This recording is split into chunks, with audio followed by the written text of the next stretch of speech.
The paper quite well is on the housing finance post-COVID-19, the lessons and opportunities for the emerging markets.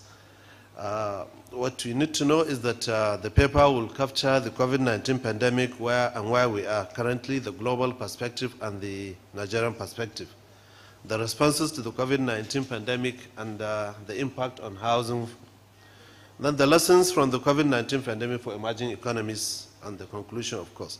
So my first, that one is we'll have to look at the global, because since it emerged in December 2019, the COVID-19 pandemic has been a dramatic change in life, as we know, both in the economics and health system. But we have to know that the economics and health system are seeing the signs of recovery with the vaccinations in the first half of the 2021. The efforts are open now for the upcoming economies to start life under the new normal. However, as you quite well know, that the concerns are rising due to the third wave of the COVID-19, which has driven by the virulent Delta variant of the COVID-19, which we learned is more devastating. But the pertinent questions we need to ask, being asked now, are that when will there be an end to this pandemic? How effective will the vaccinations be against the future strains and variants? I've had my 2 shots on the vaccine, but someone was telling me I have to be careful with the third variant because it might be more devastating. It may not even recognize the vaccine. So we have to keep praying. And how soon will you see some of the semblance of stability of the global economy, and what will be the long-term impact of COVID-19 on health and the economies of the nations?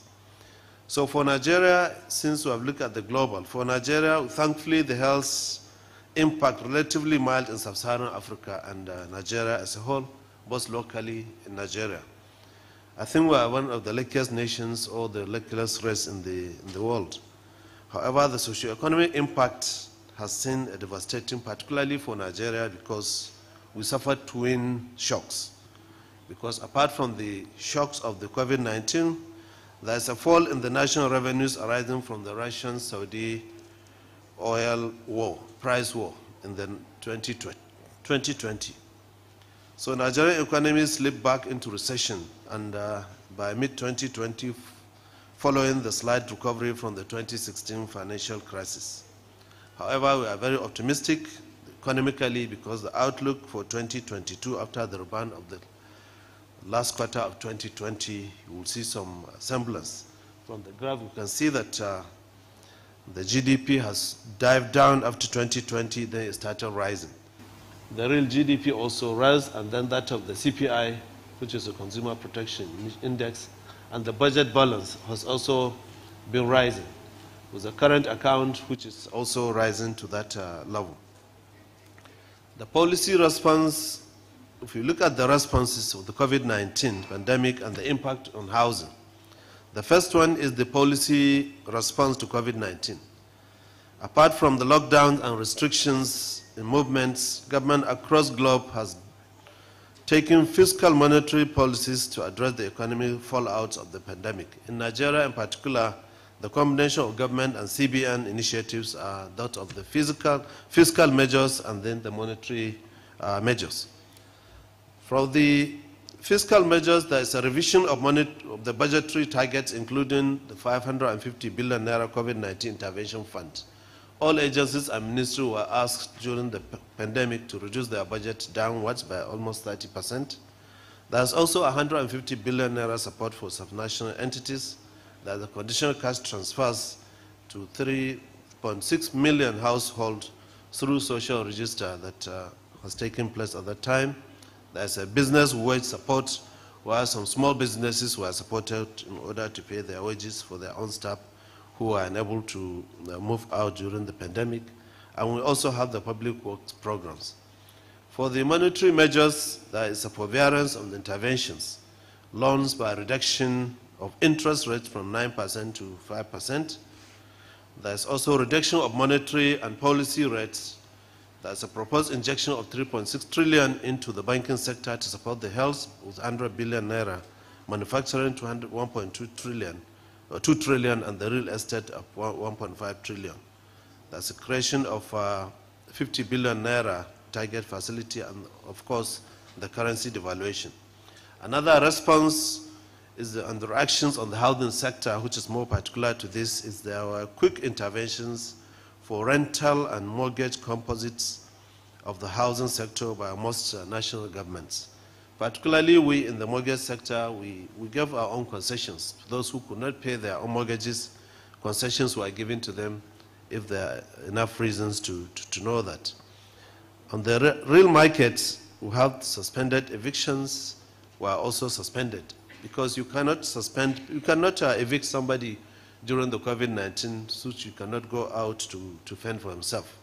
So at that time, there is the suspensions of evictions, extended rental contracts, there is rent freezes, and even rent subsidies were given at that time. The mortgage debt markets were also not affected in the housing sector, which is the mortgage forbearance, the foreclosure suspension, because the time you suspend evictions, you have to do that as well. Then the mortgage repayment support and tax difference. Other impact which is worth noting is the impact of response and reactions of house prices. Because house prices appreciate in most developed countries in 2021 currently. In US up to 13%, in Canada 7%, and kept on going, Australia 6%, and year on 23% in New Zealand and 9.5% in UK. But caution must be taken as exercise to avoid the reliefs and the interventions resulting in long-term market distortions, because housing price bubbles as a result of interest rate mitigations for tax exemptions and withdrawal of rental housing. From this one, the graph, you can see that the impact is there, then the relief measures are there, and the possible long-term distortions are all enumerated, as I said earlier.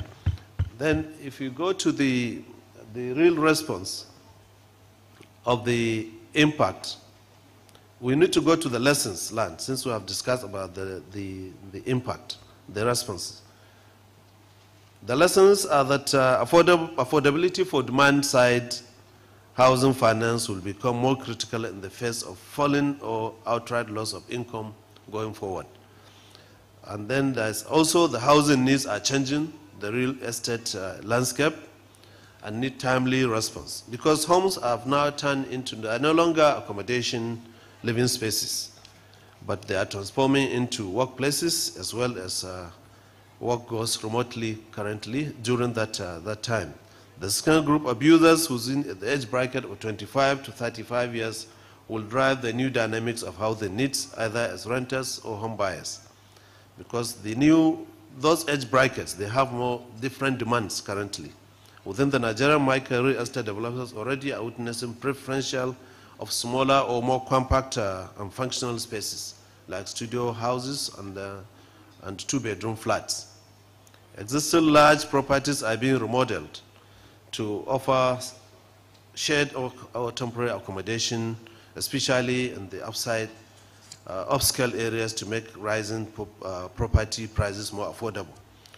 The other lesson is that technology and innovation, which you all know, with the technology of this 3D during the COVID-19, it will make a lot of impact at that.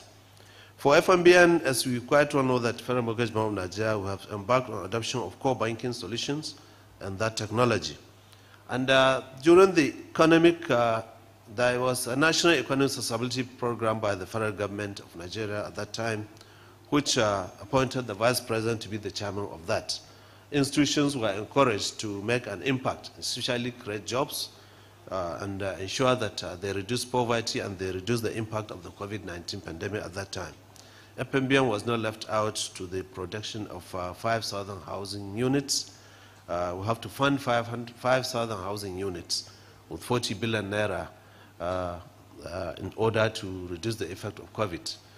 The contract for this has been awarded. Most developers have already on site for these ones. So in the conclusion aspect of it, you'll find that the impact of COVID-19 pandemic has been devastating to health and economic life of countries, including the emerging economies which face additional economic challenges arising from poor fundamentals. But after a general lull, the real estate sector is experiencing rise or is experiencing an uptick.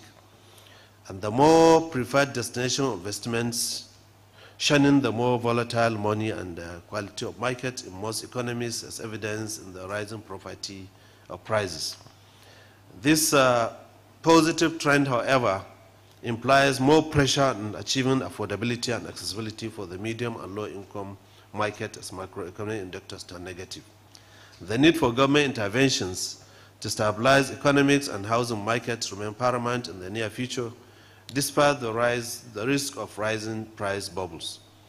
Despite this, opportunities exist for growing housing markets in emerging economies by public and private sector initiatives that key into emerging trends and preferences and integrating innovative technologies and practices. That's why I found this presentation by the last presenters on 3D technology very interesting. The other questions, which I'm sure people will ask a lot of questions when it comes to that. How affordable are they and how could they be deployed to the low-income segment of the market of the housing? Thank you very much for the opportunity. Thank you very much. Thank you, Engineer Architect Dangiwa. From your presentation, I picked up a couple of things. I see the changing needs for housing and the changing dynamics of and requirements of the new class of homeowners going forward for the future. And I see in it, from a financing perspective, the need for new risks, new models of financing, and really new ways of looking at the investors, of looking at the buyers, of looking at the developers, of looking at the market. We no longer have the market of yesterday. The market of the future has completely different dynamics. Keep a date with Housing Development Program every week on TVC. Housing Development is the first and pioneer housing program in Nigeria and by extension, Africa. It remains the authentic voice of the Nigerian housing and construction industry. Housing Development is the only credible and specialized platform for seasoned professionals in the build industry, where quality and credible players in the real estate sector meet to interact, showcase, and analyze government policies. It is no doubt that hundreds of thousands of prospective Nigerians who desire to own their personal properties have done so through the assistance of Housing Development Program in the last 10 years. If you are a stakeholder in the build industry, here is where you must be. We are authentic, credible, and supported by all the leading professionals in the build industry.